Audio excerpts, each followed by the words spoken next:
importance of Utinics in my daily life as a student in AMA University is for my studies. As a person in psychological needs like food, water, air, sleep, shelter, and of course, clothing to keep me productive for waking up in the morning and to comply for all the things that my professor wants me to do.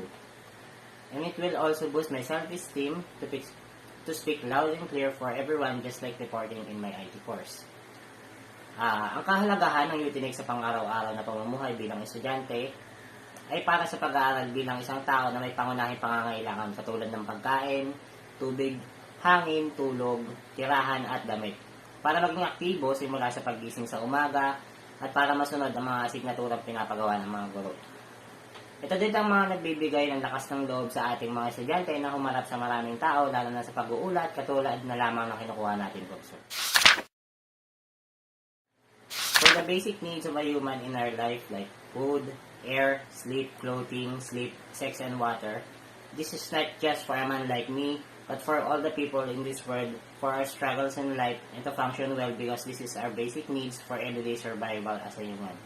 Ang mga simpleng pangunahing pangangailangan ng isang tao tulad ko ay pagkain, tulog, tubig, damit, sex. Hindi lang ito para sa kalalakihan na tulad ko, kundi para na rin sa mga kababaihan para maibsan ang mga tinatakang na problema dito sa mundo.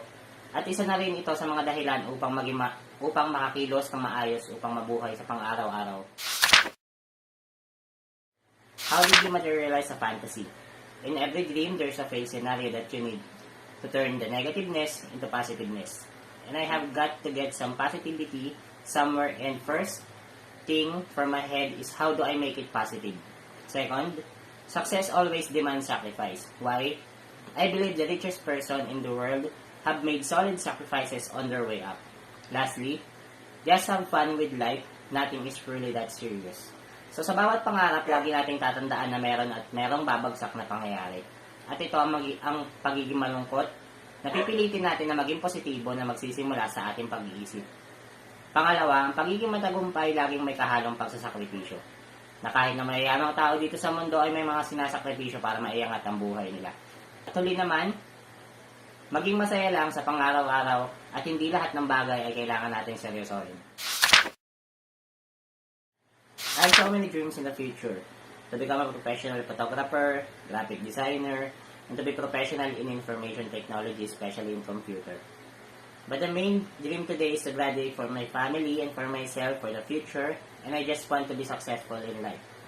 Be financially stable that can support my own family and to take care of them while reaching my other dreams.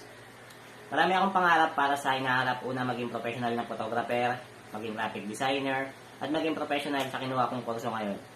Lalong-lalo na sa computer. Pero ang pangunahing kong pangarap ay makagraduate sa kolehiyo hindi lang para sa akin kundi na rin sa pamilya ko. At maging matagumpay sa buhay, maging mayaman, na maiangat ko ang magiging pamilya ko at maalagaan habang tinatahak ko pa ang ibang mga pangarap.